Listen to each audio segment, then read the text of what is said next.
Good afternoon. My name is Steve Ponticos. I'm CEO of Sweetwater Homes. I've been listening and reading all the rumors concerning our proposed project in Oak Village Center, and I thought it was time to set the record straight. I figured if I go out and actually tell what is actually going on, we can cut out some of these rumors, because a lot of the stuff being said is just not true. So first of all, I'd like to start at the beginning.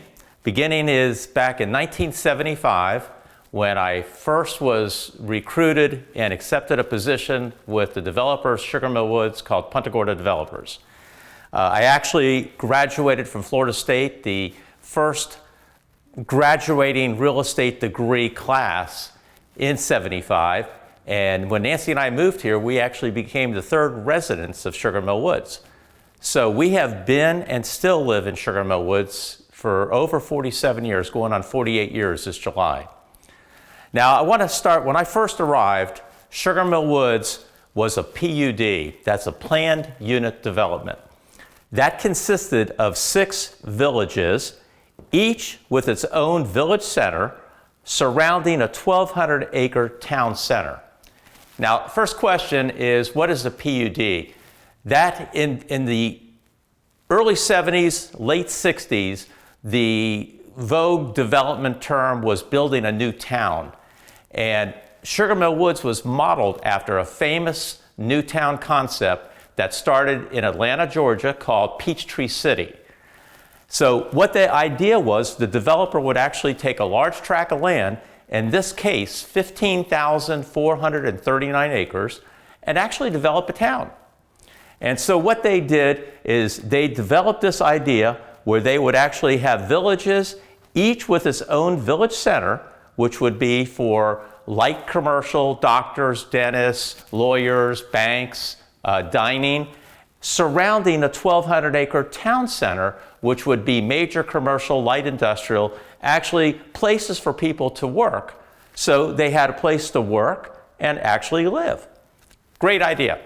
Problem is, Punta Gorda Developers had financial problems going into the late 70s and early 80s, and they had to sell off some of the property.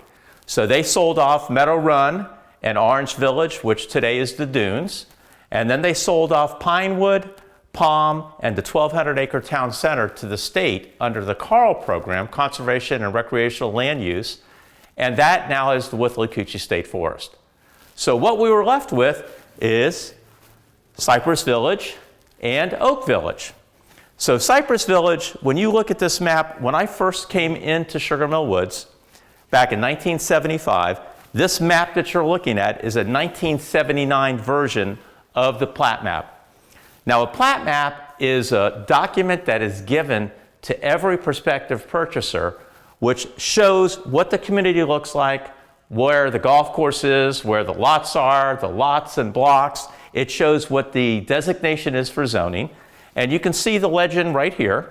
The legend shows that you have dark green is the golf course, light green is the nature belt, or we call it green belt, yellow is single family, orange is multifamily, and red is commercial.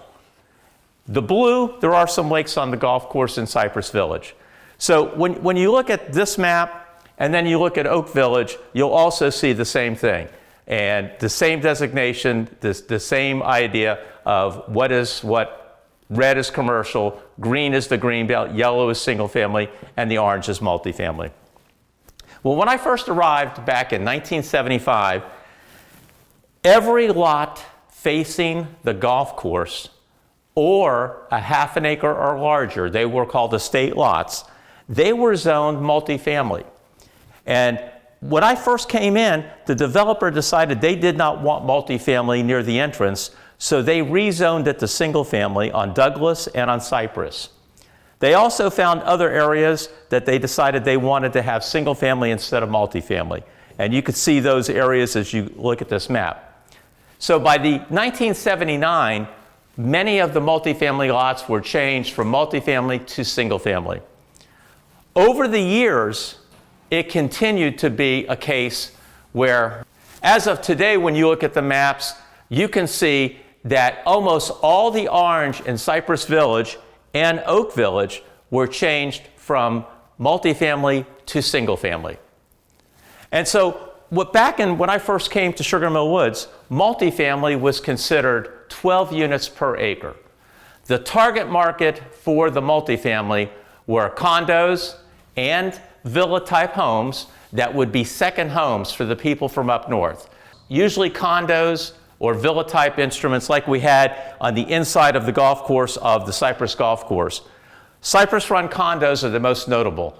Cypress Run condos were 90 units that we built back in the late 70s, early 80s, 7.5 acres, roughly 11.5 units per acre.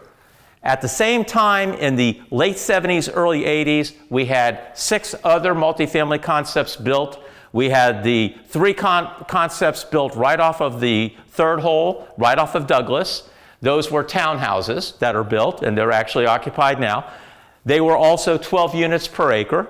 We had the villas or the condos built right off of the 10th hole. Those are 12 units per acre. We had the condos built on Beach Street, and then the condos built on Anton, all 12 units per acre.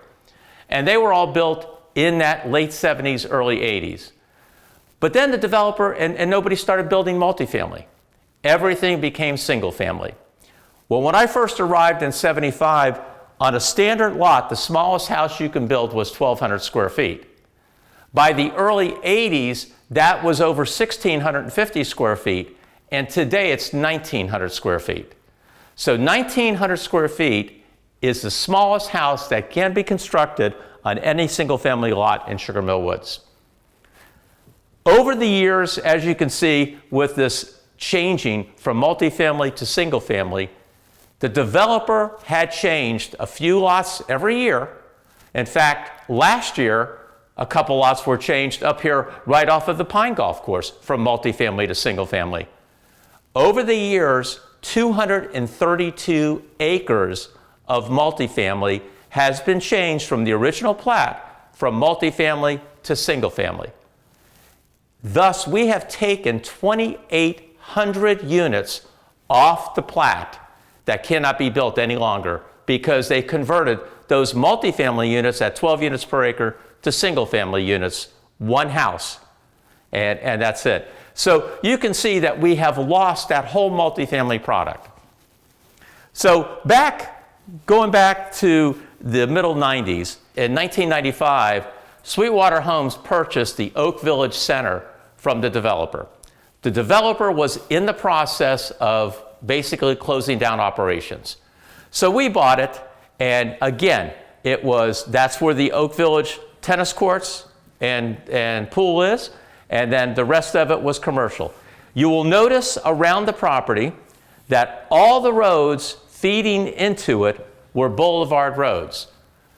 The village centers were designed to take all the access of every homeowner in that village to be funneled to the village center.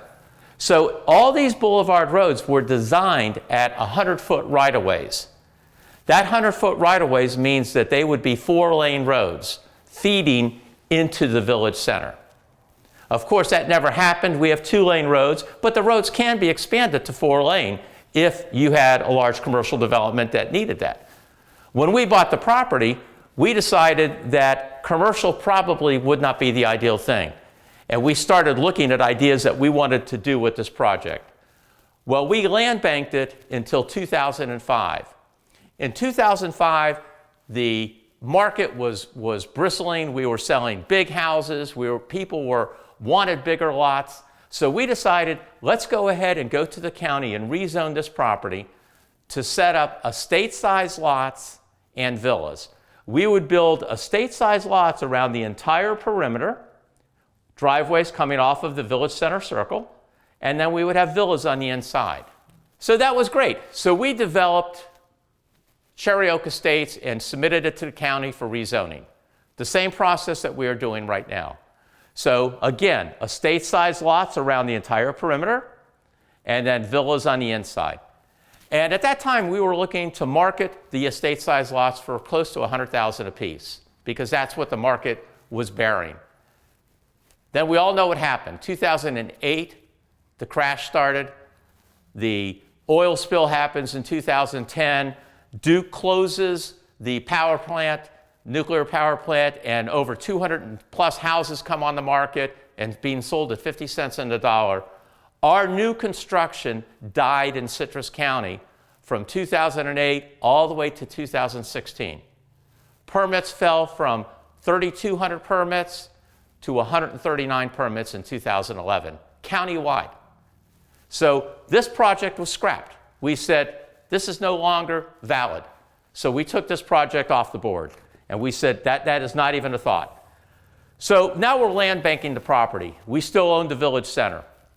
So we all know what happened.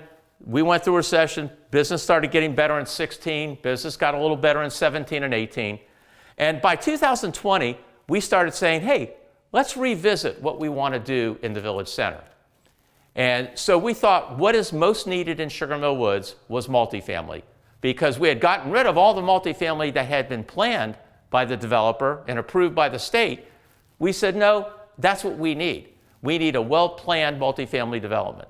So we started doing ideas, and we came up with one idea that we had 300 units. We had all the driveways coming off of the village circle, and we looked at it and said, you know, this is terrible. This is not a good idea.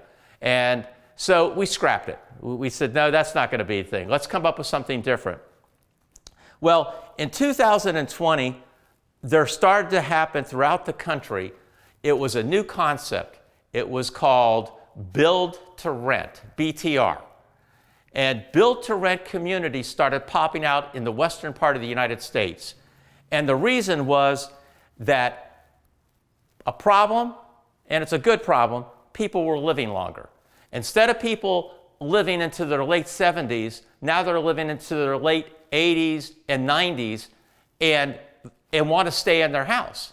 The problem is they can't afford to stay in their house any longer. And it's not the right thing for them to do. For many financial planners say that that's the biggest problem. And there's another problem, was millennials. Millennials were finding that they couldn't find any place to live. So they're living in parents' houses, they're grouping together. There was nothing to do because we had a housing shortage throughout the country. So these developers started coming up with these build-to-rent communities out west, and they caught on like wildfire. They went for a specific need that was needed in the community. They were communities inside of communities. Communities where people who had lived there for 20 or 30 years could downsize, and they could sell their house, they could bank some money, and then they could pay a fair rent money to live in a very nice planned community. So we looked at that and said, that makes a lot of sense. So we came up with our new version of Cherry Oaks, and we looked in Sugar Mill and said, there is a need for our super seniors. That's not a real term, that's my term, and I hope I don't insult anybody, but over 80 years old to 95 years old, that's what I'm calling super seniors. And the super seniors, somebody I built a house for in the 70s and 80s, and they're still alive with us, and they're living in a house that they can't take care of any longer. They have one asset to their name is their house. And all their money's tied up in their house. And a house that was paid off 15 years ago now has a home equity line on it because they need a new roof, because insurance is writing them a letter saying they need a new roof, which is going to cost $20,000 plus. Or they need to redo their landscaping, they need to redo their pool, they need new appliances, they need a new AC system. You know, they're trapped to their house. And if they go try to downsize, if they sell a house in Sugar Mill for $400,000, they have a $150,000 mortgage, they pay their closing costs, they have nothing they can buy to downsize with their pocketbook. And they can't afford to finance. They won't qualify. So they're trapped. They stay in their house until one of them passes and they go to live with a family member and they have to leave. Or try to find something outside of their home, which is Sugar Mill Woods. So when we came up with this concept, we said the first thing we want to do is we did not want all the driveways cut off of the circle. We wanted to cut that out. That to us is Pinellas County, Pasco County, other areas, all you see is driveways. We wanted to save the trees, so we put a buffer around the entire place. We have 3 entrances coming into the place. We say they're going to be gated. They might not be gated. That's our idea. We thought that would be good for security. So inside the area, once inside, it's going to have 3 basic concepts. There's going to be single-family homes that are basically single-family villas, 2-car garage, maybe 2-bedroom and a den, around 1,300 square feet. Very small, very nice. All open. High ceilings, light colors, quartz countertops, solid surface, LVP flooring throughout. Very clean, very updated, handicap accessible. Then we've got duplexes that are also going to be in that 12 to 1,300 square foot range, single car garage instead of a 2-car garage. And then we're going to have some townhouses that are going to be 4-plexes, 6-plexes, and some 8-plexes. And the idea here is to have something that the millennials, our young professionals that have no place to go, our young teachers and our young nurses, to come in and have a community that they can move into. On the ends of these units, we're going to build 1-bedroom units. So instead of having all 2 stories, you can look here and see our townhouses are going to be 4-plex. You'll have a 1-bedroom on one end, a 1-bedroom on another, and then the 2-bedroom, 2-baths in the center. Again, our specific market is the people who want to downsize and the young professionals. And that's what we're doing. So if we have a 6-plex, it will have 4 townhouses in the middle, upstairs, downstairs, and then 2 1-bedrooms on the ends. And then we look at the single-family villa.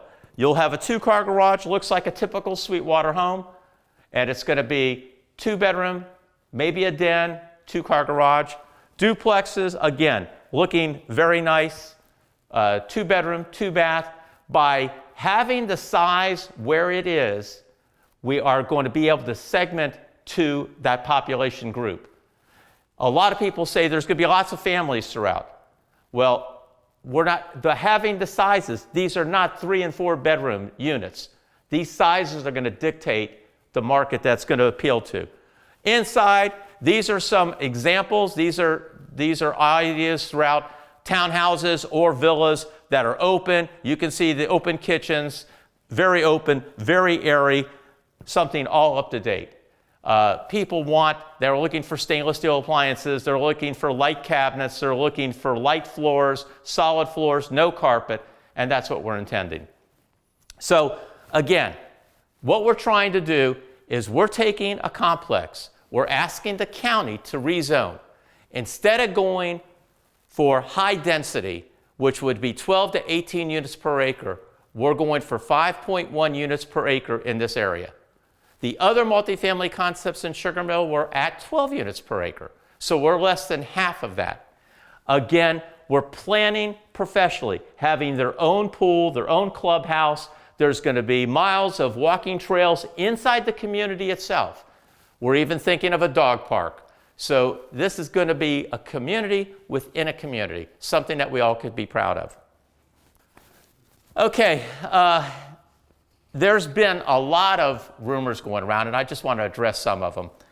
And first of all, Steve and Nancy are not the owners of Sweetwater Homes. We are 2 of the owners of Sweetwater Homes. There's actually 10 major owners of Sweetwater Homes. The Sweetwater Homes group, we are the ones who started Sugar Mill Woods back in the 70s. As I said, I came in 75. One of my partners, Nelson, came in at 76. Jay, Wayne, Dick, others came in after us. We all worked for the developer. Then in 1989, we knew the developer was getting ready to close down. We took the whole company and formed Sweetwater Homes, moved across the street. Sweetwater Homes Group, that group has been responsible for 4,200 plus of the houses built in Sugar Mill Woods. We've had our hands on it. And the idea, when we made a statement, I made a statement at the PDRB board to say that this is our home, it's all of our homes. Everyone who owns Sweetwater still, except for Jay, lives in Sugar Mill Woods. And we live here. This is our home. And we are tied to it. This is financially as well as emotionally tied to it. That's why we put so much thought into doing a project like this. Another question is, the project will create too much traffic. Well, as I showed you before, the Village Center was designed to have mega traffic. All the lots would be fed by boulevards, which could be 4-lane roads into the Village Center. What we're proposing is not even a fraction of that. First of all, we're proposing our target market is going to be super seniors who in most cases have downsized to one vehicle and in most cases take very few trips per year. Now, if you want a comparison, go sit in front of Cypress Run condos on Cypress Boulevard, 90 units, sit there for 2 hours and count how many traffic cars you have coming in and out. Go to the villas, the villas or the townhouses over on Douglas. Do the same thing. Very little impact. If we build the townhouses and rent the townhouses to millennials, to nurses, to teachers, they also, very little traffic. In fact, if we were going to develop the first concept where we had houses and driveways all the way around that circle, you would have families and 3 and 4 cars in their driveway. And that would be traffic, not what we're proposing. The project will cause property values to decrease. That's going on rampant, and it's just not true. I'd like to have somebody who made that comment and is passing that comment around to prove to me. Because in Cypress Village, right across from the condos on Cypress Run condos, there's 4 houses. They have sold multiple times, and I've never seen them sell under market. The same thing goes for all the other houses across the street or around the other condo projects in Sugar Mill. That is just not a found statement. Who really owns the property? Well, Sweetwater Homes owns this, has owned it since 1995. We still own it. There is not somebody, I have not, as CEO, signed a contract with anybody. I have interested parties coming in who want to do this with us, but I have not signed anything. I had a letter of intent given to us, but we have no contracts on this property. We want to get the plan that we want approved by the county, and then once that's set in stone, then we will market the property to get a partner with it. Sweetwater Homes is trying to line their pockets with money at the residents' expense. If we were trying to save money, we would have driveways coming in all the way off of this road. Why would we be spending $2 million to build all the new roads that are going to be required inside this area and bring all the sewer in? That's costing money, but that's the right thing to do, is to do it that way. Rentals are bad for Sugar Mill Woods. Those people should be out on Cardinal. Well, I'm sorry that I've had to hear that. That is just a bad statement. Rentals are a valid part of Sugar Mill Woods today. Over 15% of all the residences in Sugar Mill are actually rentals. And how many of the people who will view this video actually own a house and are renting it out in Sugar Mill right now? So those people are our neighbors. They're the people who have lived here and have families, go to church here, and now you want them to go somewhere else? That's just not a true statement. Single family is a much better idea than for the Village Center than multifamily. Okay, there's a lot of opinion on that, and I respect that opinion. We thought that was the case. But there are hundreds, if not thousands, of vacant single-family lots in Sugar Mill, and not one of them could have a house under 1,900 square feet. So to me, that is not a valid answer. We need multifamily. And the last thing I'm going to say is, I will say it, I've said it in front of the county, I will say it on May 11th in front of the county. This is not going to be Section 8 housing. This is not going to be government subsidized housing. This is not going to be low-income housing. And I want everybody to think, just think a little bit. When you're driving on Suncoast Parkway and you see those apartments being built on the Suncoast Parkway right outside of Spring Hill, Those are anywhere from 12 to 18 units per acre. Those are apartments. We're creating a leased community, 5.1 units per acre. They are not the same. And if we were doing low-income housing, we would need to have as many units stacked in here, and we would be going to the county for 18 units per acre, and we would just be jamming them in. That's not the case. I thank you all, and I hope I've answered some of the questions. This was not supposed to be a sales gimmick or sales exhibit. I wanted to tell the facts, and thank you all for listening.